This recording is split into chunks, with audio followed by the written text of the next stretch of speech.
मक्का समझौते के बाद पाकिस्तान आर्मी चीफ असीम मुनीर सीधे ईरान पहुंचे। हालांकि ये विजिट बेहद सीक्रेट रखी गई थी। पाकिस्तान में भी किसी ने भी इस विजिट के बारे में कोई जानकारी साझा नहीं की। ईरान को भी यही कहा गया था कि आप मुनीर के इस दौरे को बहुत गोपनीय रखेंगे, मगर ईरान समझदार निकला। ईरान ने बयान जारी कर बता दिया कि मुनीर ईरान आए थे, हमने बहुत अच्छी बातचीत की और भी औपचारिक बातें जो अक्सर डिप्लोमेसी में बोली जाती हैं, ईरान की तरफ से बोला गया। मगर यह पोल खुल गई कि मुनीर ईरान पहुंचे थे। जब बात खुली गई तो पाकिस्तान ने भी मान लिया कि हां, ईरान और यूएस के बीच में युद्ध खत्म कराने की दिशा में जो बातचीत रुक गई थी, उसको दोबारा से शुरू कराने के लिए मुनीर ईरान पहुंचे थे। मगर कहानी सिर्फ इतनी नहीं है। मुनीर की यह यात्रा इस्लामिक नाटो को लेकर की गई थी। आप इस घटना को स्टेप बाय स्टेप समझिए। सबसे पहले मक्का के अंदर पाकिस्तान, सऊदी अरब और तुर्की ने मिलकर एक पैक्ट साइन किया, जिस पर चर्चा काफी हो चुकी है। आपको बताने की आवश्यकता नहीं है कि इस पैक्ट में क्या है क्या नहीं है। इसके बाद खबर आती है कि इस ग्रुप में बांग्लादेश भी शामिल हो सकता है। यह प्रोपेगेंडा किसने चलाया? यह चलाया तुर्की की तरफ से। तुर्की के एक अखबार में वहां पर छापा गया, मगर दाल नहीं गली। हालांकि प्रयास ये पूरा कर रहे हैं कि बांग्लादेश भी इसमें शामिल हो। इसके बाद सीरिया के साथ पाकिस्तान के रणनीतिक संबंध सुधारने की कोशिश की गई। फिर पाकिस्तान की तरफ से ईरान को इस्लामिक नाटो में शामिल होने का बाकायदा इनविटेशन भेजा गया। यानी पाकिस्तान की पूरी कोशिश है कि वो मिडिल ईस्ट का बॉस बने। दूसरी सबसे बड़ी बात यह देखिए कि इसी वक्त पाकिस्तान के उप प्रधानमंत्री और विदेश मंत्री इशाक डार एक बयान देते हैं। इशाक डार कहते हैं कि मई 2025 में भारत के साथ में सैन्य संघर्ष के दौरान ईरान ने इस्लामाबाद को मजबूत समर्थन दिया था। पाकिस्तान का यह दावा ईरान के आधिकारिक स्टैंड से बिल्कुल अलग है।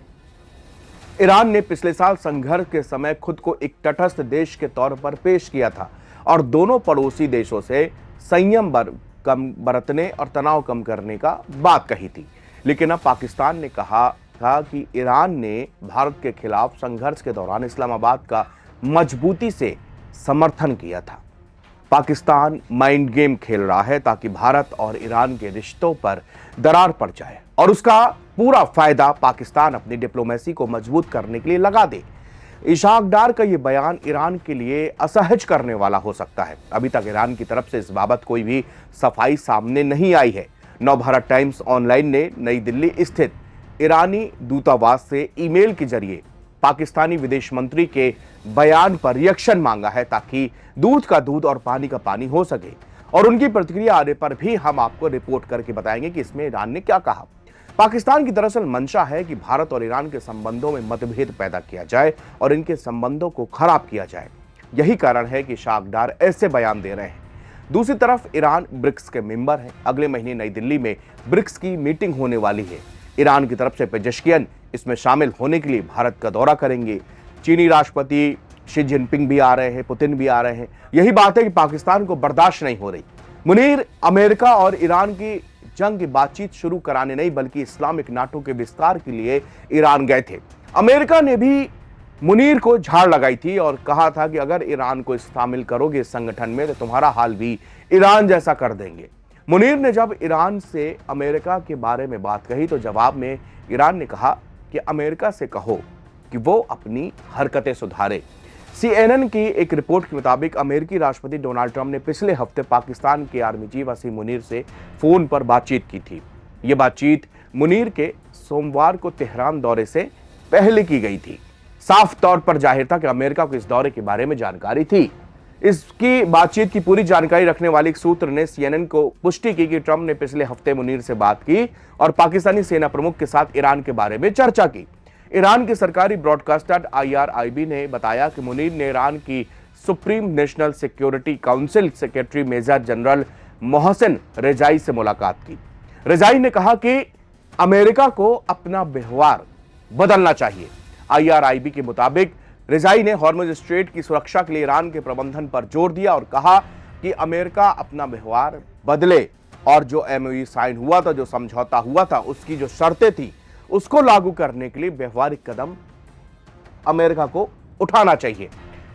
पाकिस्तान को बड़ा झटका लगा जब उसको ईरान की तरफ से रिप्लाई मिला। फिर क्या हुआ? ईरान और अमेरिका के बीच अभी भी तनाव खतरनाक स्तर पर है, लेकिन पिछले दिनों हम देख चुके हैं कि इस्लामाबाद समझौता हुआ था जिसके तहत ईरान और अमेरिका ने एक दूसरे पर हमले बंद किए थे।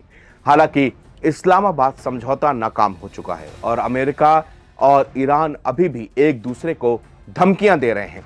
शुरुआती लड़ाई मिसाइल हमले, ड्रोन हमले और सैन्य अभियान पर केंद्रित थे, लेकिन अब मुकाबला प्रतिबंधों, समुद्री दबाव और प्रतिस्पर्धी व्यापार मार्गों के माध्यम से किया जा रहा है।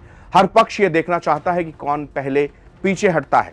पाकिस्तान के विदेश मंत्री और उप प्रधानमंत्री इशाक डार ने पिछले दिनों सीरियाई विदेश मंत्री से मुलाकात की, यानी कि पाकिस्तान दूसरी जगहों पर भी अपनी क्षेत्रीय साझेदारी बढ़ा रहा है। सीरियन अरब न्यूज एजेंसी यानी कि सना के मुताबिक सीरिया के विदेश मंत्री असद हसन अल शैबानी ने भी इस महीने पाकिस्तान का दौरा किया था। यह 19 सालों में किसी भी सीरियाई विदेश मंत्री का पाकिस्तान का पहला दौरा था। पाकिस्तान के प्रधानमंत्री शहबाज शरीफ, उप प्रधानमंत्री इशाक डार, आर्मी चीफ असीम मुनीर और दूसरे सीनियर अधिकारियों के साथ में हुई बैठकों में दोनों देशों ने राजनीति, सुरक्षा और व्यापार, विमानन, निवेश के क्षेत्रों में सहयोग बढ़ाने पर चर्चा की है। ये सारी जो प्रोग्रेस पिछले दिनों यहां पर हुई है, उसका सीधा सीधा एक मकसद है कि पाकिस्तान जो है वो मिडिल ईस्ट का बॉस बनना चाहता है, लेकिन पाकिस्तान की राह में सबसे बड़ा रोड़ा है तुर्की। तुर्की चाहता है कि किसी भी तरह वो इस पूरे रीजन पर अपनी कमांड करे। जिस तरह वो सीरिया में अपनी बादशाहत कायम करता है, साइप्रस पर अपना होल्ड बनाना चाहता है, वो चाहता है कि मैं ही इस पूरे रीजन का बॉस रहूं। लेकिन पाकिस्तान अब एकमात्र इस्लामिक देश है जो कि न्यूक्लियर पावर है और वो इसी के दम पर सभी इस्लामिक देशों से बात कर रहा है और कह रहा है कि देखो न्यूक्लियर वेपन तो हमारे पास है और इस पूरे रीजन पे मैं एक तरफा राज करने के लिए हम प्रयास कर रहे हैं। तो जो मक्का समझौता हुआ है वो भी इसी की पहल है, जाकि किसी भी तरह पाकिस्तान जो है इस पूरे रीजन का बॉस बन पाए। एक दिन पहले घटना सुनी जब बीजिंग में हमारे एनएसए चीफ अजीत डोभाल पहुंचे और दूसरी तरफ मॉस्को में एस जयशंकर यानी कि विदेश मंत्री, उनकी मीटिंग हुई, पुतिन से उनकी मुलाकात हुई। दोनों जब घटनाएं एक समय पर हो रही तो अब पूरे दुनिया में हलचल मच रही थी।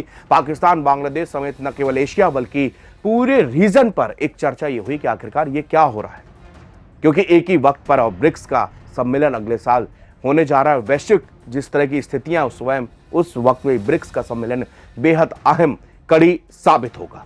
शुक्रिया।